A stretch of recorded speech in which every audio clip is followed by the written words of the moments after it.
संघ की survey report में मोदी सरकार की बड़ी हार, केंद्र में बदलेगी सरकार। बीजेपी को जिताने के लिए टीवी चैनल पर शुरू हुआ फर्जी सर्वे का खेल।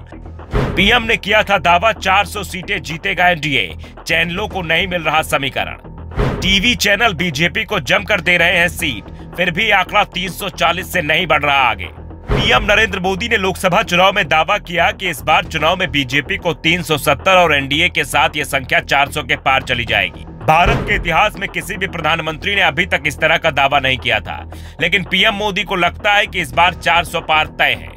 लेकिन ये 400 सीटें कहां से आएंगी, इसकी चिंता प्रधानमंत्री ने अपने समर्थक टीवी चैनलों पर डाल दी है।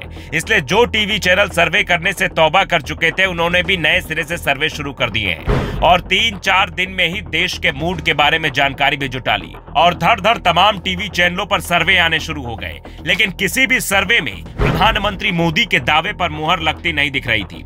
प्रधानमंत्री दावा कर रहे थे कि बीजेपी अकेले 370 से ज्यादा सीटें लाएगी, लेकिन कोई भी सर्वे पूरी एनडीए को ही 340 से ज्यादा सीट नहीं दिखा रहा है। सर्वे में बीजेपी को बढ़ा चढ़ाकर सीट दी जा रही है, तब भी ये 300 के करीब ही पहुंच रहा है। एनडीए को मिलाकर ये संख्या 335 से 340 के बीच रुक रही है। साफ है, सर्वे जिनकी पोल कई बार खुल चुकी है, वो अब प्रधानमंत्री मोदी के दावे की पोल खोल रहे हैं। पिछले दिनों 1 दर्जन टीवी चैनलों पर सर्वे प्रसारित किए गए। अचानक एक के बाद एक टीवी चैनल पर आ रहे सर्वे बता रहे थे कि आदेश शायद ऊपर से आया है।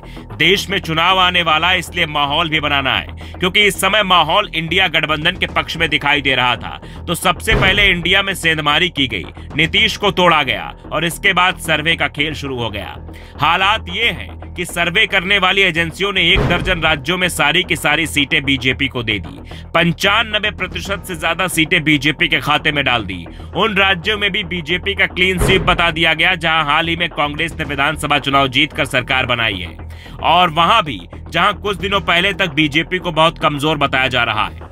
20% सीटें दिखाई जा रही थी, लेकिन अचानक ही ये संख्या 40 से 50% से ज्यादा होती दिखाई दे रही है।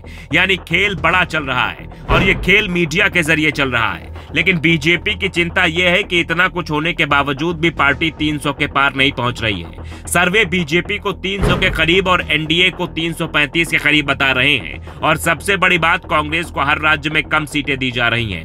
बावजूद इसके कांग्रेस की सीटों की संख्या 70 से 80 दिखाई जा रही है, जबकि बात आरएसएस की रिपोर्ट की करें तो वो डरा रही है। बीजेपी की हार बताई जा रही है और इस रिपोर्ट के आने के बाद से इंडिया गठबंधन में सेंधमारी की कोशिश शुरू हो गई। सवाल उठ रहे हैं कि अगर बीजेपी की स्थिति मजबूत है तो उसे फिर नीतीश की जरूरत क्यों पड़ गई? जयंत को क्यों अपने पाले में लाया जा रहा है? अकाली दल की ओर क्यों बीजेपी दोस्ती का हाथ बढ़ा रही है? आंध्र प्रदेश में बीजेपी टीडीपी से गठबंधन की कोशिश क्यों कर रही है और तमिलनाडु में एआईएडीएमके बीजेपी पर तीखे हमले कर रही है? बावजूद इसके बीजेपी की ओर से उसे भी अपने पाले में लाने की कोशिश हो रही है। दरअसल कहा जा रहा है कि संघ की रिपोर्ट में बीजेपी की हालत खस्ता बताई गई है, इसलिए टीवी चैनलों के जरिए माहौल तैयार किया जा रहा है और इसी सर्वे के आधार पर इंडिया गठबंधन में भी सेंधमारी की कोशिश हो रही है। Bureau report, the Navdarpan news.